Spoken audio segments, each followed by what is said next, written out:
siyaqhubeka lapho-ke ekuthenini ufuna ukuyiphindiselela kanti akazi ukuthi uma enza leyo nto leyo seyivulela umuntu omkhulu uzokwazi ukuthi angakwazi ukumonda angafuna ukunaka kulapho kodwa-ke la kwisizini useney'ngane amadodana uney'ndodakazi usowubaba usephilele isizwe sawo usephilele impilo nje ufuna amadodana akhe ephile kumele kuyena indodana yakhe yokuqala uNomahlajane ayibona yena kuyona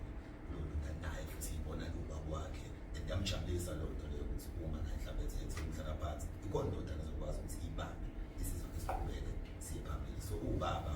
onakile iy'ngane zakho naye isizwe sakhe kodwa sabhekele ingqondo yakhe nje ukuthi usafuna leya